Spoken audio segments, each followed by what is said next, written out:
Hello my dear student, welcome back to my YouTube channel Subhash study centre. Class 10th के जितने भी मेरे प्यारे बच्चे 24 फरवरी 2025 को हिंदी विषय का पेपर देंगे, मैं आप सभी के लिए इस वीडियो में लेकर के आ चुका हूं हिंदी विषय का बिल्कुल वायरल मॉडल पेपर। मेरे प्यारे बच्चों, यदि आप इस पेपर को तैयार कर लेते हैं तो आप 70 में 65 प्लस बहुत आसानी से कर लेंगे। मेरे प्यारे बच्चों, एक एक प्रश्न का उत्तर मैं आपको बताऊंगा और एक एक प्रश्न के साथ और भी जो इम्पोर्टेंट प्रश्न बन सकते हैं आपकी बोर्ड परीक्षा के लिए, उन सभी प्रश्नों को मैं आज के इस वीडियो में कवर कर दूंगा। तो जितने भी मेरे प्यारे बच्चे 24 फरवरी को हिंदी विषय का पेपर देंगे, आप लोगों को इस वायरल मॉडल पेपर को जरूर तैयार कर लेना चाहिए। तो चलिए मेरे प्यारे बच्चों, ध्यान दें आप सभी लोग। पेपर का कोड है 801 एजेड। यहाँ पर आपको अपना रोल नंबर बिल्कुल अच्छे से भरना है अपने एडमिट कार्ड में देखते हुए। यहाँ पर आपका जो नाम है आप लोग अपना नाम लिखोगे। आप अपना नाम कमेंट करके मुझे ज़रूर बताइएगा। बोर्ड एग्जाम में आपको 3 घंटे 15 मिनट का समय मिलेगा। पेपर का पूर्णांक रहेगा 70 अंकों का। नोट के अंतर्गत ध्यान देना आप सभी लोग। प्रारंभ के 15 मिनट आपको मिलेंगे प्रश्न पत्र पढ़ने के लिए, और यह जो पेपर होगा इसके सभी प्रश्न करना अनिवार्य होगा। उसके पहले निर्देश भी दिया रहेगा किस तरह से क्या करना है। मेरे प्यारे बच्चों, यह प्रश्न पत्र 2 खंडों में विभाजित रहेगा, खंड आ में और खंड बा में। पेपर आपका 2 खंडों में विभाजित रहेगा, खंड आ में और खंड बा में। खंड आ में क्या होगा, 1 अंक के बहुविकल्पी प्रश्न आना है और इन सभी प्रश्नों का उत्तर आपको ओएमआर उत्तर पत्रक पर, या तो आप ओएमआर सीट में जो गोला भरेंगे या तो आप नीले पेन से भरें या फिर आप काले पेन से भरें। शर्त यह है पेन आपका होना चाहिए बाल पॉइंट वाला पेन। जेल पेन का प्रयोग आपको नहीं करना है। मेरे प्यारे बच्चों, जो भी विकल्प सही होगा उस गोले को पूरी तरह से काला करके चिन्हित करना है। खंड आ के प्रत्येक प्रश्न का निर्देश पढ़कर केवल प्रदत्त ओएमआर उत्तर पत्रक पर ही आपको उत्तर देना होगा। ओएमआर उत्तर पत्रक पर उत्तर देने के पश्चात उसको काटना नहीं है तथा इरेजर अथवा व्हाइटनर का प्रयोग भी नहीं करना है। मेरे प्यारे बच्चों, प्रश्न के अंक उसके सम्मुख अंकित हैं। कौन सा प्रश्न कितने अंक का है, 1 नंबर का है या 2 नंबर का या फिर 3 नंबर का, इसका भी विवरण दिया रहेगा। मेरे प्यारे बच्चों, खंडबा जो आएगा यह होगा 50 अंकों का और इसमें वर्णनात्मक प्रश्न आएंगे। इन प्रश्नों का उत्तर आपको अपनी बोर्ड परीक्षा की कॉपी पर लिखना होगा। यदि आप कमेंट करते हैं तो मैं आपके लिए प्रोवाइड करा दूंगा हिंदी विषय की वायरल कॉपी, यानी उस कॉपी को प्रोवाइड करा दूंगा जिससे आप 70 में 65 प्लस ला सकते हैं। अगला है निर्देश। खंड बा में सभी प्रश्नों के उत्तर एक साथ ही आपको करना होगा। प्रथम प्रश्न से आरंभ कीजिएगा तथा अंतिम प्रश्न तक करते जाइएगा। जो प्रश्न आपको नहीं आता है, यानी जिस प्रश्न का उत्तर आपको नहीं पता है, उस पर अपना समय नष्ट ना करें। मेरे प्यारे बच्चों, खंड आ में बहुविकल्पी प्रश्न आएंगे। चलिए एक एक प्रश्न का आंसर मैं आपको बताता चलूंगा। यहाँ पर जो प्रश्न है ये 24 फरवरी 2025 को मेरे प्यारे बच्चों 100% पूछे जाएंगे, तो इन प्रश्नों को बिल्कुल अच्छे से तैयार करके जाना। चलिए पहला प्रश्न है, कह रहा है शुक्ल युग का नामकरण किस विद्वान के नाम पर किया गया। इनमें से कौन से विद्वान ऐसे विद्वान थे जिनके नाम से शुक्ल युग का नामकरण हुआ। यहाँ पर उत्तर कौन सा विकल्प सही होगा, सी वाला ऑप्शन सही होगा, आचार्य रामचंद्र शुक्ल। मेरे प्यारे बच्चों, ध्यान देना आप सभी लोग, इनकी कुछ प्रमुख रचनाएं याद कर लें आप सभी लोग, ताकि यदि यहाँ से प्रश्न आता है तो गलत नहीं होना चाहिए। सबसे पहले आप लोग याद कर लेना चिंतामणि। चिंतामणि के लेखक आचार्य रामचंद्र शुक्ल जी हैं। त्रिवेणी भी इन्हीं की रचना है। और मेरे प्यारे बच्चों, विचार वीथि भी आचार्य रामचंद्र शुक्ल जी की ही रचना है। तथा मेरे प्यारे बच्चों, रस मीमांसा याद करके जाना, यहाँ से प्रश्न आना बिल्कुल 100% तय है। तो रस मीमांसा भी आचार्य रामचंद्र शुक्ल जी की रचना है। त्रिवेणी, चिंतामणि, विचार वीथि और रस मीमांसा किसकी रचना है? आचार्य रामचंद्र शुक्ल जी की। चलिए आगे बढ़ते हैं। अगला प्रश्न यहाँ पर है, कह रहा है सेवा सदन उपन्यास के लेखक कौन हैं? मेरे प्यारे बच्चों, सेवा सदन, गोदान गबन, आप लोग यहाँ ध्यान दें, इन दोनों उपन्यासों को भी तैयार कर लें। सेवा सदन और गोदान गबन, ये तीनों उपन्यास विधा पर आधारित रचनाएं हैं। और इनके लेखक कौन है? यहाँ पर डी वाला ऑप्शन सही होगा, मुंशी प्रेमचंद। मेरे प्यारे बच्चों, अगला प्रश्न है, शुक्ल युग के नाटककार निम्नलिखित में से कौन नहीं है? तो यहाँ पर इसका उत्तर होगा डी वाला ऑप्शन, भारतेंदु हरिश्चंद्र भारतेंदु युग के लेखक हैं, ये शुक्ल युग के नाटककार नहीं हैं। मेरे प्यारे बच्चों, अगला प्रश्न है यहाँ पर, प्रसिद्ध आत्मकथा क्या भूलूं क्या याद करूं के लेखक कौन है? तो प्रसिद्ध आत्मकथा क्या भूलूं क्या याद करूं, यदि प्रश्न आता है क्या भूलूं क्या याद करूं किस विधा की रचना है, यानी यह जो है रचना किस विधा पर आधारित है, तो उत्तर होगा आत्मकथा विधा पर आधारित। और इसके लेखक कौन है? तो यहाँ पर मेरे प्यारे बच्चों ये वाला ऑप्शन सही होगा, हरिवंश राय बच्चन। अगला प्रश्न है, निम्नलिखित में से कौन प्रसिद्ध यात्रा साहित्यकार हैं? तो इनमें से कौन है जो प्रसिद्ध यात्रा साहित्यकार हैं? इनमें से राइट आंसर क्या होगा मेरे प्यारे बच्चों? डी वाला ऑप्शन सही होगा, राहुल सांकृत्यायन जी यात्रा साहित्यकार हैं। रीतिकाल के वीर रस के प्रसिद्ध कवि कौन हैं? तो यहाँ पर राइट आंसर क्या होगा मेरे प्यारे बच्चों? रीतकाल के वीर रस के प्रसिद्ध कवि कौन हैं? यहाँ पर उत्तर हो जाएगा सी वाला ऑप्शन, महाकवि भूषण। और इनकी प्रसिद्ध रचना है जो कि बोर्ड परीक्षा में पूछी जाती है, क्या नाम है उसका? छत्रसाल दशक। प्रश्न आ सकता है छत्रसाल दशक के रचनाकार या लेखक कौन है? तो उत्तर होगा यहाँ पर राइट आंसर क्या, छत्रसाल दशक के लेखक हैं महाकवि भूषण जी। चलिए अगला प्रश्न है यहाँ पर, रामचंद्रिका के रचनाकार कौन हैं? तो रामचंद्रिका किसके द्वारा लिखी गई रचना है? मेरे प्यारे बच्चों, रामचंद्रिका केशव दास जी के द्वारा लिखी गई रचना है। यहाँ पर बी वाला ऑप्शन सही होगा। प्रश्न अगला है, प्रिय प्रवास किसकी रचना है? तो मेरे प्यारे बच्चों, प्रिय प्रवास और वैदेही वनवास, वैदेही वनवास, ये जो हैं किसके द्वारा लिखी गई रचनाएं हैं? अयोध्या सिंह उपाध्याय हरिओध जी के द्वारा लिखी गई रचनाएं हैं। मेरे प्यारे बच्चों, ध्यान रहे आप सभी को, इन सभी रचनाओं के नाम याद कर लेना। ये सभी प्रश्न आप लोग रट लीजिएगा क्योंकि ये सभी प्रश्न सबसे ज़्यादा इम्पोर्टेंट हैं। चलिए आगे बढ़ते हैं। राम की शक्ति पूजा के रचनाकार कौन हैं? इसका उत्तर क्या हो जाएगा? यहाँ पर राइट आंसर होगा डी वाला ऑप्शन, सूर्यकांत त्रिपाठी निराला जी के द्वारा लिखी गई रचना है राम की शक्ति पूजा। अगला प्रश्न है, तार सप्तक का प्रकाशन वर्ष क्या है? तो मेरे प्यारे बच्चों, तार सप्तक का संपादन किया था किसने? सच्चिदानंद हीरानंद वात्स्यायन अज्ञे जी ने। इसका प्रकाशन वर्ष क्या है? तो 1943 ईस्वी। यहाँ पर बी वाला ऑप्शन क्या होगा? सही होगा। चलिए अगला प्रश्न है, हास्य रस का स्थायी भाव क्या है? तो यहाँ पर ध्यान दें आप लोग, हास्य रस का स्थायी भाव क्या है? शोक किस रस का स्थायी भाव है? मेरे प्यारे बच्चों, करुण रस का।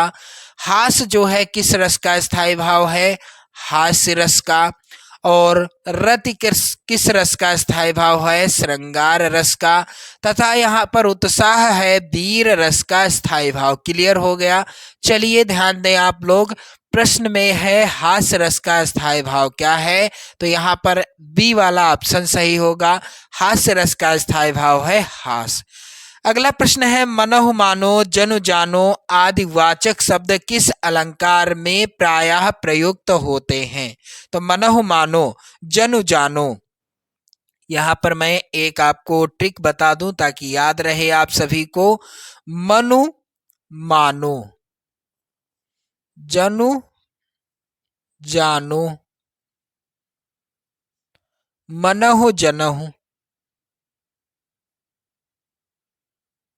मनहु यहां पर जनहु होगा जनहु, ये सभी शब्द उत्प्रेक्षा अलंकार के वाचक शब्द हैं। यहाँ पर राइट आंसर होगा बी वाला ऑप्शन, उत्प्रेक्षा अलंकार में प्रयुक्त होते हैं ये सभी शब्द। अगला प्रश्न है लिखकर लोहित लेख डूब गया दिन मणि आहा व्योम सिंधु सखी देख तारक बुदबुद दे रहा। उपर्युक्त पंक्तियों में प्रयुक्त छंद कौन सा है। तो यहाँ पर सी वाला ऑप्शन सही होगा, सोरठा छंद है। अब सोरठा छंद में क्या होता है, 4 चरण होते हैं। सोरठा छंद में 4 चरण होते हैं। सोरठा छंद के पहले और तीसरे चरण में यहाँ पर 11-11 मात्राएं होती हैं पहले और तीसरे चरण में। सोरठा छंद के दूसरे और चौथे चरण में यदि यहाँ से कोई भी प्रश्न आ जाए आपकी बोर्ड परीक्षा में तो आपसे क्लियर हो जाएगा, गलत नहीं होगा। इसलिए मैं कहता हूँ कि बिल्कुल अच्छे से तैयारी करें आप सभी लोग, क्योंकि आप सभी की बोर्ड परीक्षा बिल्कुल नज़दीक आती जा रही है। तो मेरे प्यारे बच्चों ध्यान दें, आप लोग 11 मात्राएं और 11 मात्राएं होती हैं पहले और तीसरे चरण में, दूसरे और चौथे चरण में होती हैं 13-13 मात्राएं। यहाँ पर ध्यान देना आप लोग, 13-13 मात्राएं होती हैं दूसरे और चौथे चरण में। अगला प्रश्न है मेरे प्यारे बच्चों, यहाँ पर ध्यान दें आप लोग, उप उपसर्ग से बना शब्द नहीं है। इनमें से उप उपसर्ग से बना शब्द कौन सा नहीं है। तो यहाँ पर उपदेश में भी उप उपसर्ग लगा है, उपनाम में भी लगा है, उपवन में भी है। यहाँ पर बी वाला ऑप्शन सही होगा, ऊपर में उप उपसर्ग नहीं लगा है। दैनिक शब्द में किस प्रत्यय का प्रयोग हुआ है। तो मेरे प्यारे बच्चों दैनिक शब्द में इक प्रत्यय का प्रयोग हुआ है, बी वाला ऑप्शन सही होगा। त्रिवेणी में कौन सा समास है। तो त्रिवेणी में मेरे प्यारे बच्चों द्विगु समास है, क्योंकि पहला पद क्या है, संख्यावाची यानी गिनती बताने वाला, इसलिए यहाँ पर द्विगु समास है। अगला प्रश्न है निम्नलिखित में से गंगा का पर्यायवाची नहीं है। इनमें से कौन है जो गंगा का पर्यायवाची नहीं है। मेरे प्यारे बच्चों ध्यान दें आप सभी लोग, कालिंदी जो है यह किसका पर्यायवाची है, यमुना का पर्यायवाची है, यह गंगा का पर्यायवाची नहीं है। अगला प्रश्न है इत्यादि का संधि विच्छेद क्या होगा। तो इति प्लस आदि, यहाँ पर बी वाला ऑप्शन सही होगा, इत्यादि का संधि विच्छेद। प्रश्न अगला है फल शब्द का तृतीया विभक्ति बहुवचन का रूप क्या होगा। तो विकल्प बिल्कुल अच्छे से आप लोग ध्यान दें, आपको आंसर इस प्रश्न का कमेंट करके बताना होगा। फले होगा, फलम होगा, फलेन होगा या फलय होगा।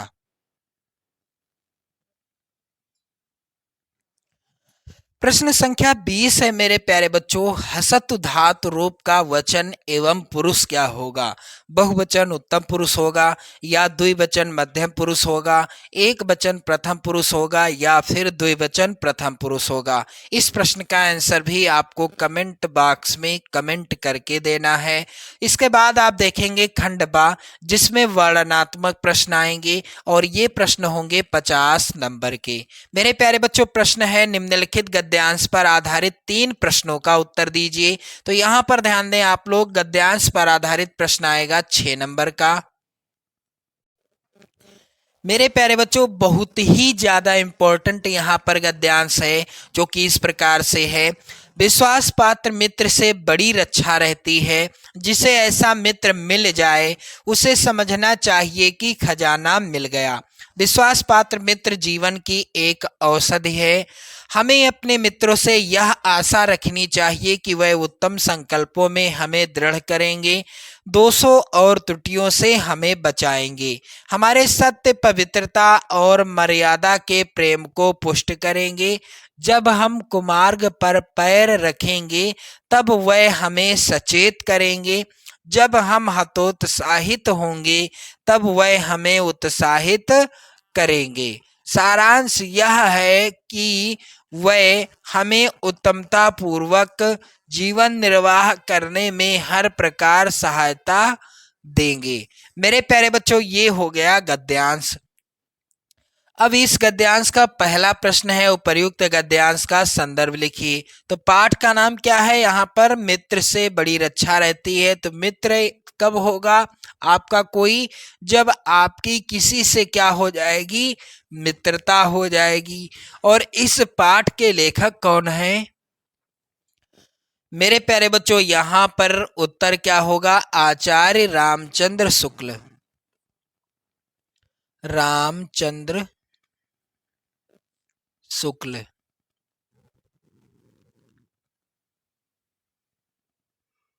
और मेरे प्यारे बच्चों, दूसरा प्रश्न है, गद्यांश के रेखांकित अंश की व्याख्या कीजिए। तो जो गद्यांश में रेखांकित अंश होगा उसी की व्याख्या आपको करना है। अगला प्रश्न आएगा जिसकी जो है जिस प्रश्न का उत्तर आपको गद्यांश में मिल जाएगा।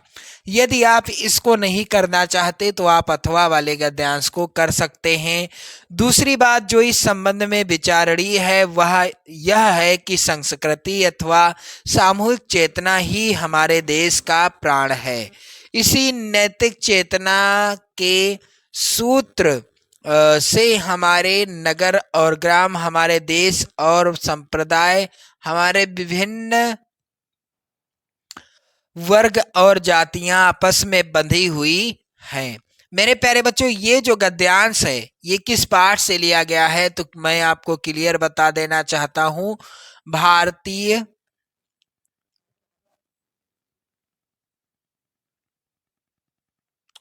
संस्कृत नामक पाठ से लिया गया है। और इस पाठ के लेखक कौन है? डॉक्टर राजेंद्र प्रसाद जी। चलिए मेरे प्यारे बच्चों, यहाँ पर एक और प्रश्न है, गद्यांश के रेखांकित अंश की व्याख्या कीजिए। तो जो रेखांकित अंश है उसी की व्याख्या करनी है, बाकी की नहीं करनी। तो मैंने यहाँ पर क्लियर करा दिया है आप सभी को कि किसी एक गद्यांश को हल करना आप लोग और 6 नंबर क्लियर कर लेना। चलिए आगे बढ़ते हैं। अगला प्रश्न है, निम्नलिखित में से किसी एक पद्यांश पर आधारित सभी प्रश्नों का उत्तर दीजिए। 6 नंबर का ये भी प्रश्न आएगा। मेरे प्यारे बच्चों ध्यान दें आप सभी लोग। ऊधव मन न भये 10-20, एक होतो सो गयो श्याम संग को अवराधे ईस। इंद्री शिथिल भई केशव बिनु ज्यों देहि बिनु शीस, आशा लागी रहत तन श्वासा जीवहि कोट बरीस। मेरे प्यारे बच्चों ध्यान देना आप सभी लोग, ये जो है आप यहाँ पर ध्यान देना, ये पद्यांश है और ये पद्यांश सबसे ज्यादा इम्पोर्टेंट पद्यांश है। इस पद्यांश का पहला प्रश्न है, उपर्युक्त पद्यांश का संदर्भ लिखिए। मेरे प्यारे बच्चों, ये जो पद्यांश लिया गया है सूरदास जी के द्वारा रचित पद शीर्षक पाठ से और यह लिया गया है सूर सागर ग्रंथ से। इसके रचनाकार हैं सूरदास जी। आप लोग ध्यान देना, संदर्भ लिखने का तरीका मैंने बताया है, आप वीडियो देख सकते हैं, चैनल पर मौजूद है। आप यहाँ पर देखेंगे अगला प्रश्न है रेखांकित अंश की व्याख्या। तो जो रेखांकित अंश होगा उसी की व्याख्या करनी है, बाकी की नहीं करनी। चलिए आगे बढ़ते हैं। अगला पद्यांश क्या है? अथवा में भी पद्यांश आपको देखने को मिलेगा। सबसे ज्यादा इंपॉर्टेंट पद्यांश है, सच्चा प्रेम वही है जिसकी तृप्ति आत्मबलि पर हो निर्भर, त्याग बिना निष्प्राण प्रेम है, करो प्रेम पर त्याग प्राण निछावर। तुम सच्चा प्रेम वही है जिसकी, यहाँ पर मैंने क्लियर करा दिया। देश प्रेम वह पुण्य क्षेत्र है, अमल असीम त्याग से विलसित, और आत्मा के विकास से जिसमें मनुष्यता होती है विकसित। मेरे प्यारे बच्चों ध्यान रहना, आप सभी को ध्यान देना है यहाँ पर। और आप जो है यहाँ पर ध्यान दें एक चीज और, ये आगे लिखा हुआ है आत्मा के विकास से जिसमें मनुष्यता होती है विकसित। ये किस पाठ से लिया गया है? तो स्वदेश प्रेम शीर्षक पाठ से लिया गया है। और मेरे प्यारे बच्चों, राम नरेश त्रिपाठी जी हैं रचनाकार।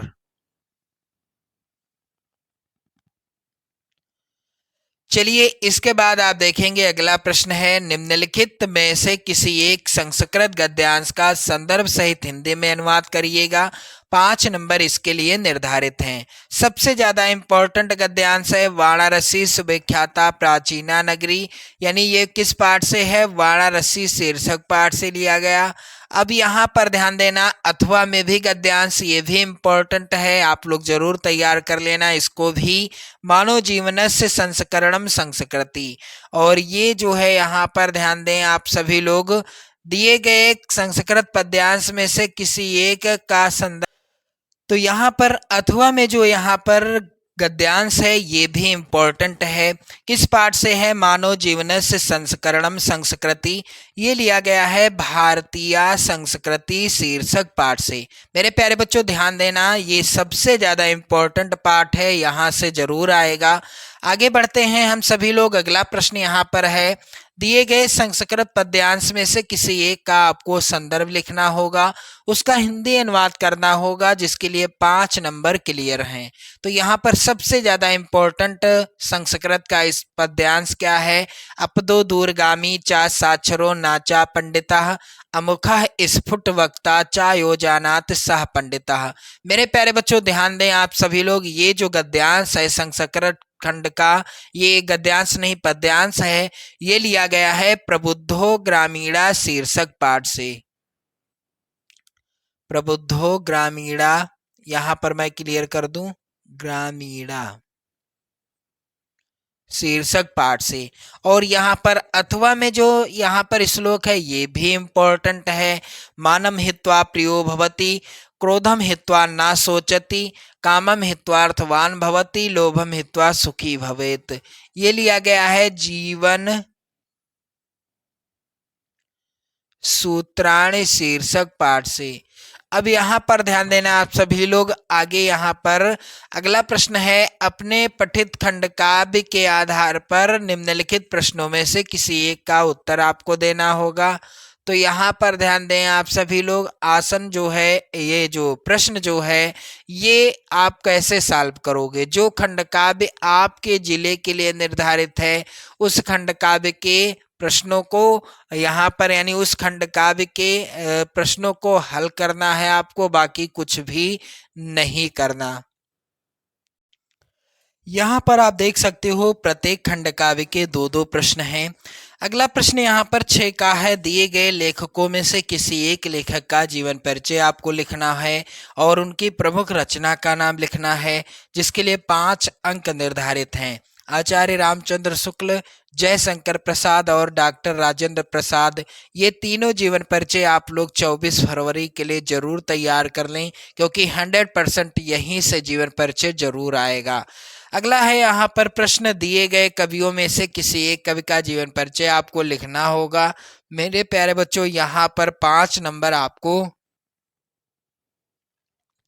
मिलेंगे। तो मेरे प्यारे बच्चों यहाँ पर महाकवि सूरदास, बिहारी लाल और महादेवी वर्मा, इन 3 कवियों का जीवन परिचय सबसे ज्यादा इंपॉर्टेंट है, इसलिए जरूर आप इन्हें तैयार रखें। अगला प्रश्न है अपनी पाठ्य पुस्तक में से कंठस्थ कोई एक श्लोक आपको लिखना है जो बोर्ड एग्जाम के पेपर में ना आया हो। यहाँ पर 2 नंबर इसके लिए निर्धारित हैं। अगला प्रश्न है, निम्नलिखित प्रश्नों में से किन्हीं 2 प्रश्नों का संस्कृत में आपको उत्तर देना होगा, और ये सभी प्रश्न आप तैयार कर लेंगे। कुत्र मरणम मंगलम भवति, यानी कहाँ मरना मंगलकारी होता है। चंद्रशेखर का आसीत, चंद्रशेखर कौन था। और ज्ञानम कुत्र संभवत, ज्ञान कहाँ संभव है। अस्माकम संस्कृति का नियम, यानी हमारी संस्कृति का क्या नियम है। ये सभी प्रश्न इंपॉर्टेंट हैं। 24 फरवरी 2025 को यही प्रश्न आने बिल्कुल तय हैं। मेरे प्यारे बच्चों अगला प्रश्न है, निम्नलिखित की यानी निम्नांकित देशों, यहाँ पर ध्यान देना आप सभी लोग, निम्नांकित में से, देशों नहीं होगा, निम्नलिखित में से किसी एक विषय पर आपको निबंध लिखना होगा, जिसके लिए 7 अंक निर्धारित हैं। तो बेरोजगारी की समस्या और समाधान, विज्ञान अभिशाप या वरदान, और जल है तो कल है, प्रदूषण की समस्या और समाधान। ये सभी प्रश्न इंपॉर्टेंट हैं, आप लोग जरूर तैयार कर लें। और यहाँ पर ध्यान दें आप सभी लोग, अगला प्रश्न है मेरे प्यारे बच्चों, रेलवे के महाप्रबंधक को एक शिकायती पत्र लिखिए जिसमें टिकट निरीक्षक द्वारा किए गए अभद्र व्यवहार का उल्लेख हो। 4 नंबर का ये प्रश्न आएगा। तो आप लोगों को मैंने पूरा पेपर बता दिया है, एक प्रश्न और आप लोग देख लो। अथवा बिजली समस्या के निराकरण हेतु अपने जिले के बिजली विभाग को एक शिकायती पत्र लिखिए। मेरे प्यारे बच्चों ध्यान देना आप सभी को, ये प्रश्न इंपॉर्टेंट हैं और इन प्रश्नों को जरूर तैयार कर लें आप सभी लोग, क्योंकि सबसे ज्यादा इंपॉर्टेंट प्रश्न है इस मॉडल पेपर के। 24 फरवरी के लिए मैं आपकी धुआंधार तैयारी करा दूंगा, हिंदी विषय के कई मॉडल पेपर प्रोवाइड करा दूंगा। आप लोग वीडियो शेयर कर दें, लाइक कर दें। चैनल पर यदि आप नए हैं तो चैनल को भी सब्सक्राइब कर लीजिएगा। जय हिंद।